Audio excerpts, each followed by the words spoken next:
All right, well, thanks for working through those technical difficulties with me. If you didn't know why you're here to learn about augmented reality and in how we can leverage that technology in manufacturing. Just a quick, who am I? You guys just asked. I'm Tori. I live in Northeast Ohio, but I support our what we call East region here at Rockwell. So basically Michigan, Ohio, West Virginia, and up through Maine is the territory that I cover. And what I focus on is our information software. So that is our products covered in our PTC partnership, so augmented reality, which we're here to talk about today. Things like IoT, MES, and analytics are all in the wheelhouse of softwares that I tend to work with. Fun fact about me, graduated from the University of Wisconsin-Milwaukee in biomedical and mechanical engineering. And I think the best way to start learning about augmented reality is just having a quick level set of everyone of what's the difference between AR and VR, because that can be a little confusing. I know it was for me when I first started. So on the right-hand side here, we have an individual who's wearing an Oculus. So if you look at him, right, he is wearing this headset and he is not able to see any of the world around him, right? He is fully in the virtual environment and that's all he's aware of. So if you think of some of the newer video games, right, some of the Facebook Meta stuff that's coming out, that's the virtual environment. Where we're trying to play more, especially on the manufacturing side, is what we're calling augmented reality. So on the left-hand side, I have a nice picture of Iron Man. I was told it was an outdated reference, but I still think it's cool. He is able to interact with objects while still being completely aware of the world around them, right? So we're augmenting his reality by adding in additional content and information. So whether that's videos, images, all sorts of stuff like that to just help enable his experience. So thinking of like the whole span of what we call XR, so kind of the whole family where augmented reality kind of fits in. All the way on the right, we have physical reality, so basically what we're experiencing right now, the physical world, and all the way over to virtual reality, so that fully engaged experience. And where augmented reality kind of falls is more on the physical reality span, right? So we're trying to add content, but especially in the manufacturing space, right? It's really important for safety that we still know what's going on around us. So that's kind of where it falls in the XR system. But thinking about, we're trying to think about AR, we're trying to think about how we can use it in manufacturing. What are some of those drivers that we're seeing in the industry that a lot of our customers are starting to think of augmented reality as a solution they should start to invest in? The biggest one is that growing worker skills gap. Right, we're seeing a lot of turnover at our plants, we have a lot of open positions, and we have to train these people effectively, right? That's a challenge that a lot of us are facing. And the workforce is starting to age and leave, right? A lot of our maintenance teams and personnel have a lot of years of knowledge and experience, and we want to be able to gather that information before they retire. Some of the other things that we're starting to see is just increase in product and process complexity as we have more and more machines and automation and just innovation happening at our plant. Things can get more and more complicated, and how do we kind of train somebody fresh off the streets to do this manufacturing type of experiences? And then on the OEM side, just evolving customer demands. So as their end users are experiencing this, how do they evolve to better support them and differentiate themselves in the market? So the one we're going to really focus on today is that growing worker skills gap, and how I like to kind of define the challenge, right, is what I call the 4 M's. So the first M is manuals, right? Manuals are complicated to read, if they're even read, and they're hard to produce and keep current, right? So that's a challenge that we have.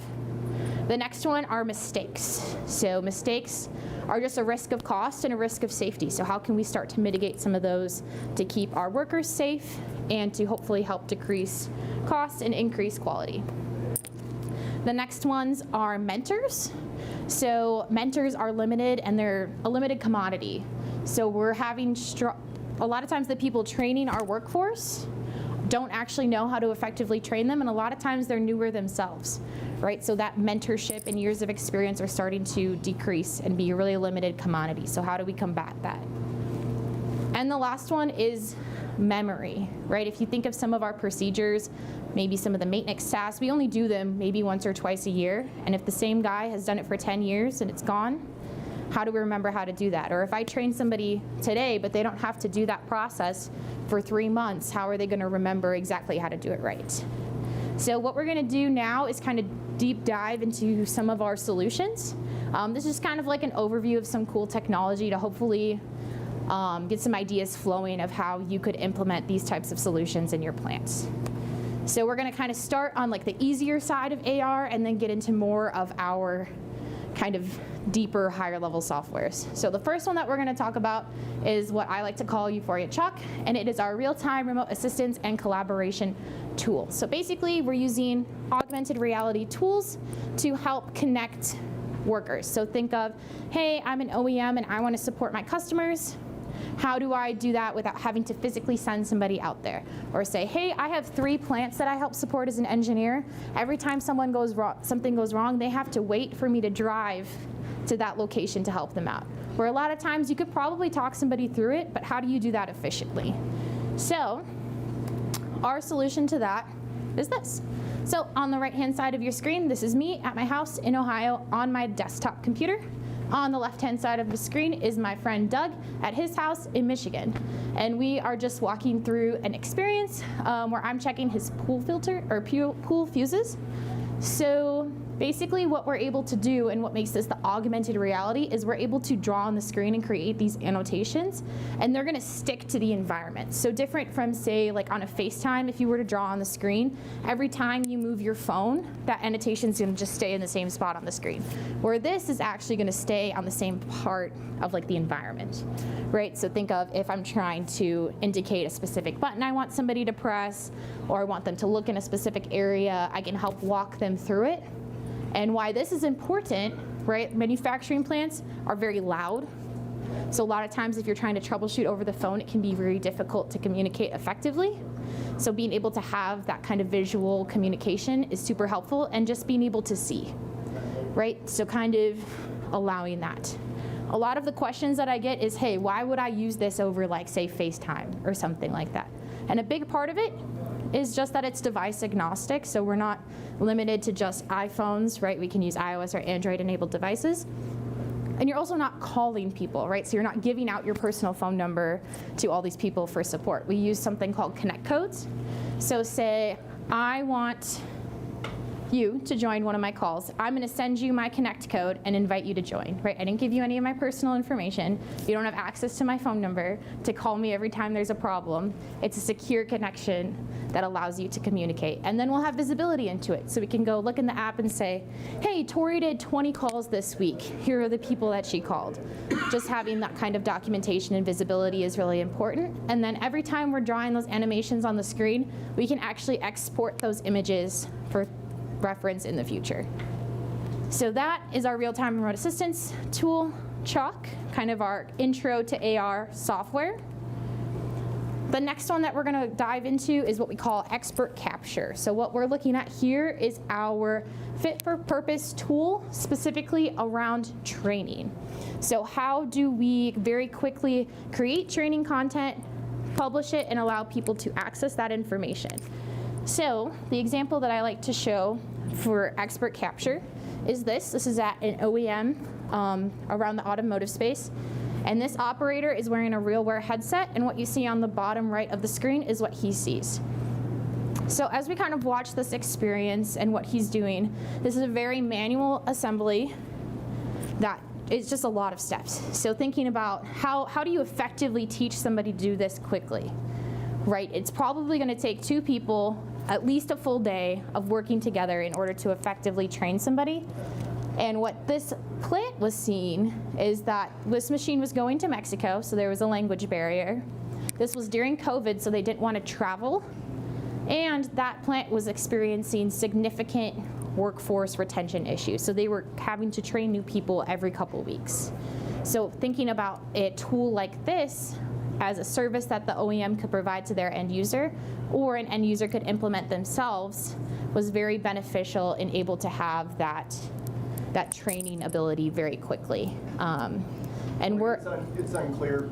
You just go smaller with the screen. Yeah. Can you explain to people kind of what's in the lower right-hand corner versus what we're seeing on the big screen? Yeah. So on the lower right-hand corner, you see like just video instructions of exactly what he's walking through, and he's able to use his voice to move through the instructions. So it's going to stay on a specific step. So say, hey, in this specific step, he's going to add this little ring. It's going to stay showing him how to do that until he's ready to move on. So say how that's different from like a YouTube video, right? Instead of having to sit there and press pause every time you're ready to move to the next step, it's just going to stay there, and that allows us to have visibility into how long it's taking him to do the procedure. If he's having issues, he can capture feedback. So if he wanted to, he could take a picture and send that to our system that we can reference later. He can add notes. We can add confirmations. So say we were doing an inspection procedure, we could add pass fail. So every time you went through a different step, you can have the operator record whether it passed or failed. There's just lots of different options to help customize that experience and really help enable the operator. And what's really nice with those confirmations too is if you tried to move to the next step without acknowledging that confirmation, whether it's a pass fail or something like that, it'll pop up a warning saying like, hey, do you want to proceed? You didn't complete this. So there's a lot of just information and visibility that we can gain from there. But he's not limited to this headset. So I guess a good thing to note is that we, as Rockwell, we sell software. We do not sell the hardware.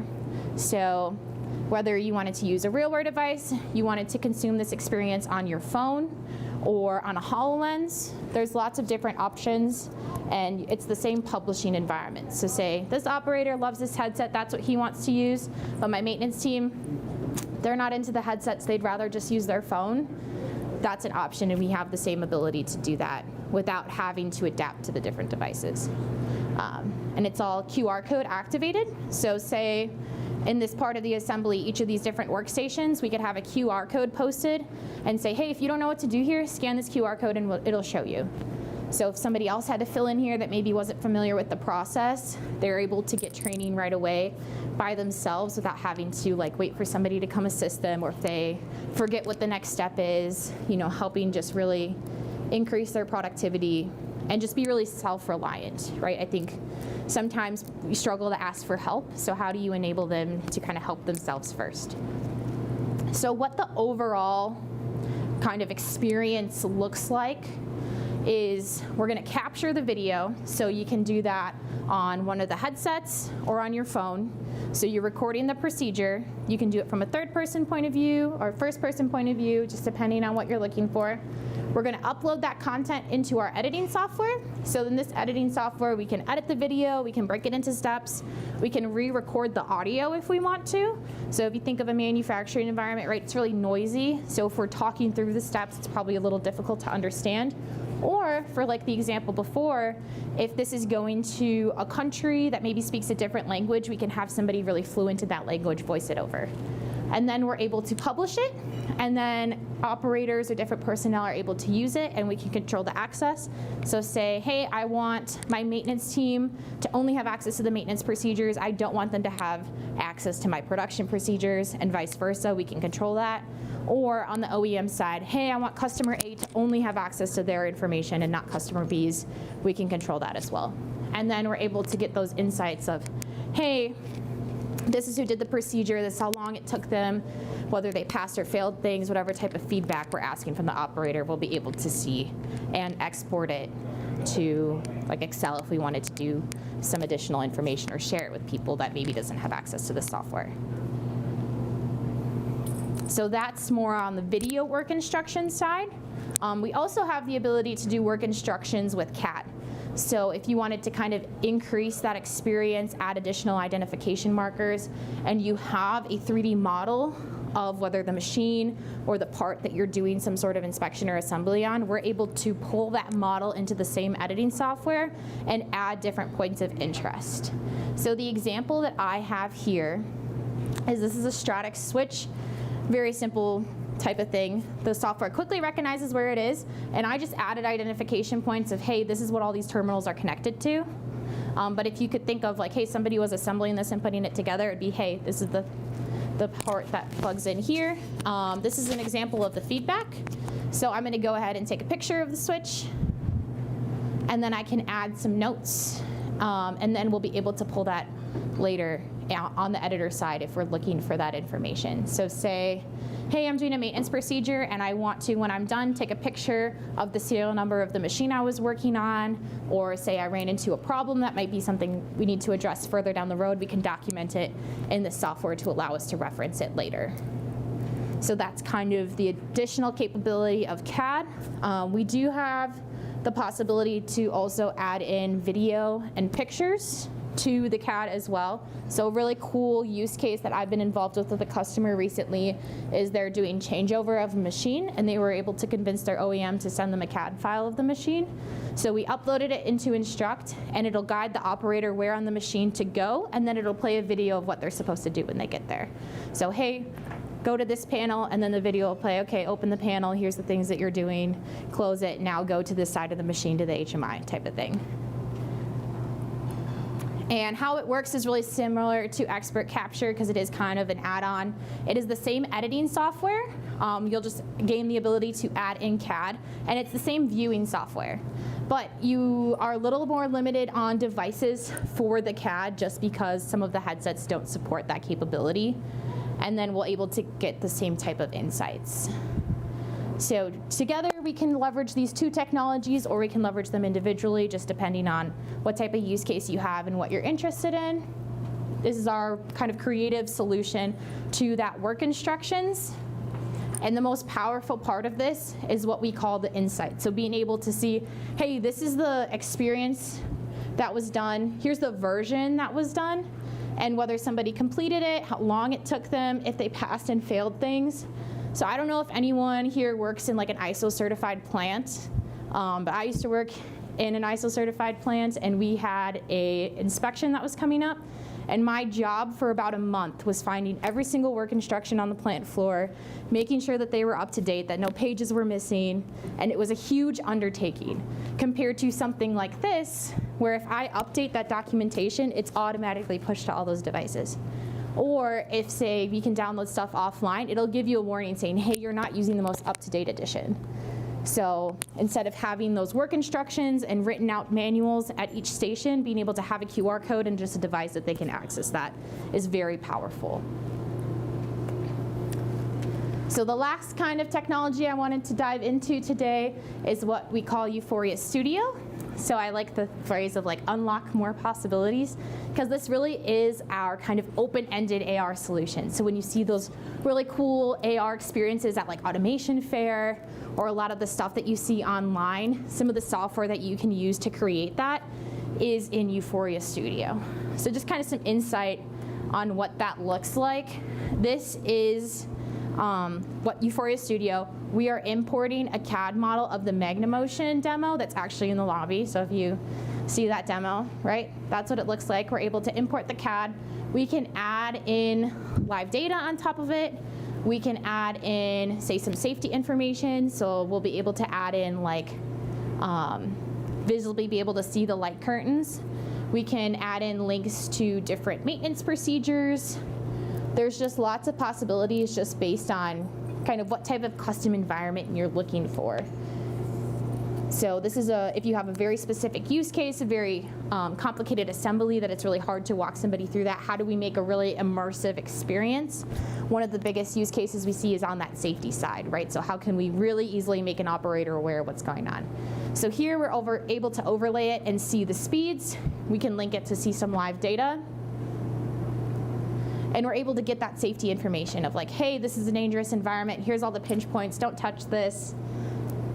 And then we can also link to, say, some work orders that are needed, and it might even be able to walk the operator through with some additional visibility. So here it'll show you the different parts of the machine. Just lots of different, very custom use cases, kind of that cool development side.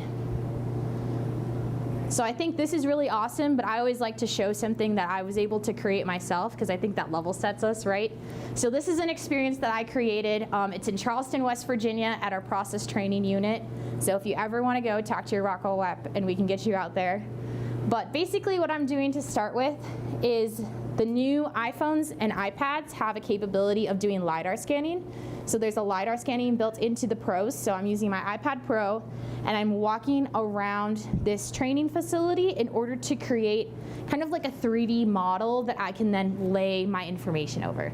So if I don't have access to the CAD data, I have really old equipment and I want to do some of these like cool immersive AR experiences, I'm not limited to that. We have kind of some cool workarounds for it. So after I finish going through and scanning the area, I'll be able to generate the target, and very quickly the software will be able to pick up and say, hey, here's where everything is. And then I can pull that area target into Euphoria Studio instead of a CAD model and add different augmentation things on top of it. So here we can go through and say, hey, here's where everything is. It looks a little janky, but it's just enough to have some references to put those virtual type of environments over it.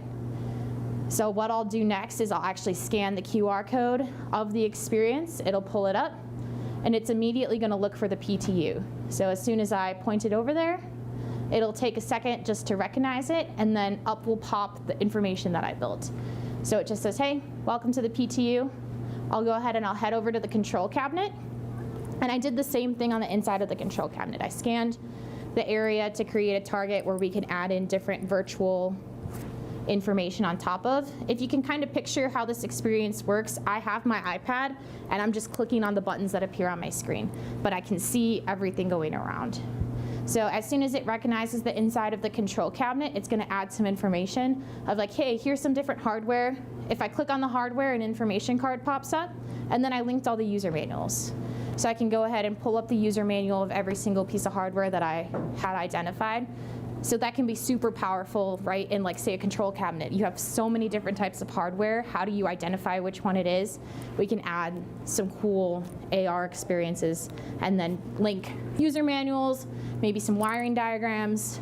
Maybe that'll then pull up a video of, hey, this is how you change out this fuse or whatever is important to you. So just a kind of another cool information capability. So after I'm done at the control cabinet, I'm going to close it up, and we're going to go over to the MCC where I created some cool experiences as well. I think thinking about the kind of time to value, right? This might seem like it took a long time. I was at the PTU for about 4 hours, and I scanned it, created the experience, added all this information, and now everyone who goes there can play with it. So if we walk over to the control cabinet, this is just a big warning that says, hey, you're entering an arc flash zone. Like, you have to tap it to acknowledge that you're kind of entering a safety area. And then this is a CAD kind of representation of how to replace a bucket in the MCC. So I was able to create this using Creo Illustrate to kind of animate the CAD model. And then it can very coolly walk an operator through how to do that.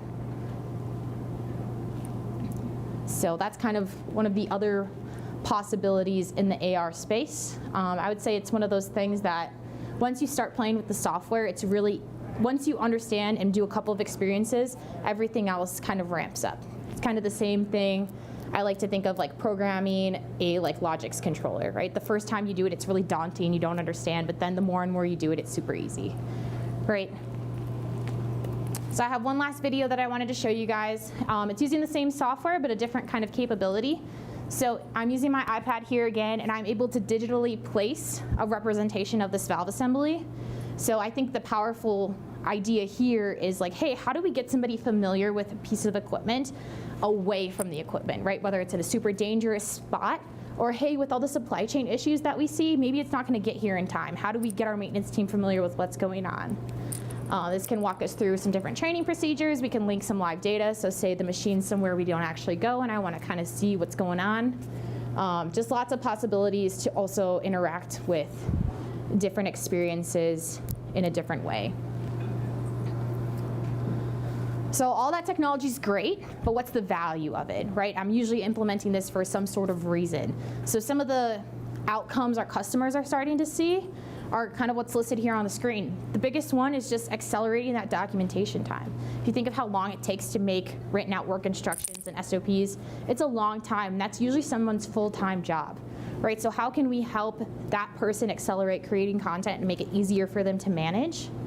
And then another big one is decreased travel time, right? If we're able to use some of these remote assistance apps or even send these trainings with our machines, we don't have to travel to support our customers as often. And then just increasing employee efficiency and decreasing the amount of time to training.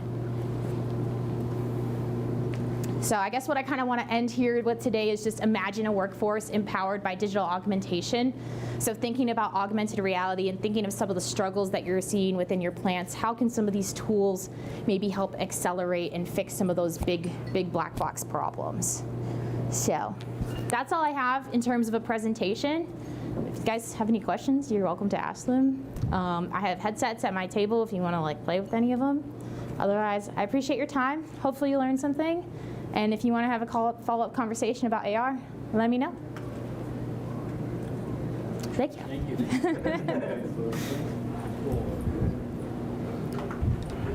So what do you guys think? Cool? Yeah. You ever use that 3D polygon software looking at those, or anything like that stuff? Pretty neat. I have, yeah. Yeah, they bought me that iPad Pro, and I was one of the first people to get one. And I was like, there's a LiDAR in here, and I'm like downloading all these different apps to like play with it. Yeah, what's cool, so like the way ours is, it's a free app, so if you have the editing software to like use the files that you create, like just creating them itself is free. It's pretty neat. Yeah, I mean, you got to be really well thought of how you move, but it is pretty neat. Yeah, it's fun. This would be Yeah, does anyone have like any questions or anything? No? Okay, hopefully you learned something. Yeah, awesome. It's not very intensive, the software is, I'm assuming, if you can just put it on whatever device, or is there like supported lists? Yeah, so we have like certain supported on like the hardware side. So downloading the app itself is free, right? So, but you're paying for the access to like, somebody's housing that information, right? So you're hosting like, hey, we have 100 experiences, right? Here are the users that I granted access to. But you can say like, I can be I'm logged in on all my devices, but I'm only one user. Could you host it by yourself, or does it? Depending on the software, most of ours are SaaS offerings, so you're paying somebody else's like housing that software and kind of maintaining it for you, but a few of them have like on-prem capability if that's what you're interested in.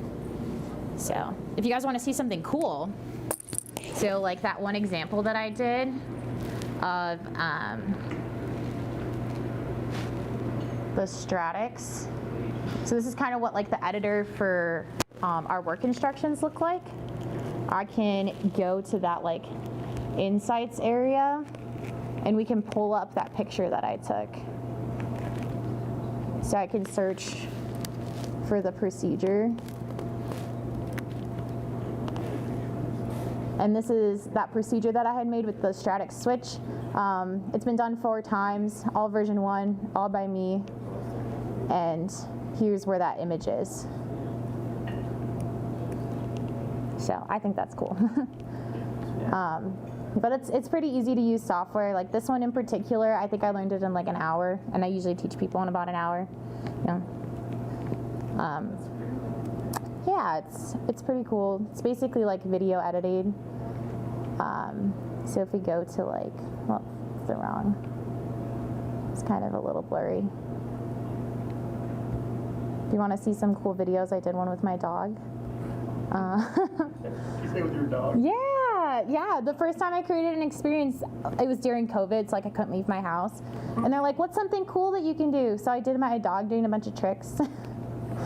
But kind of what it looks like creating it is, hey, you upload like your videos, or if you're using a headset, it comes in one like long video file with like bookends of where you had indicated all of your steps.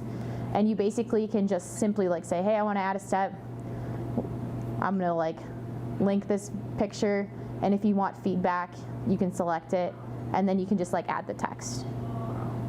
And then the publishing is like, you literally just go, hey, click the publish button. And you can download your QR code. And then send that out.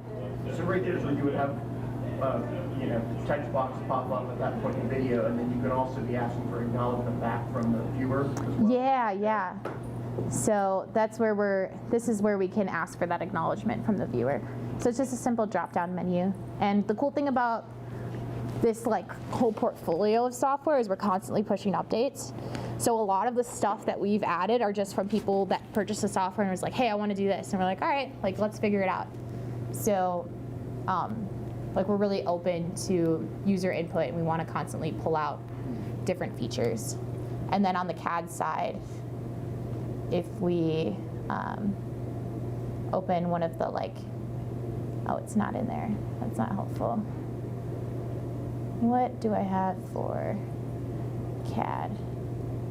If we look at that like static switch,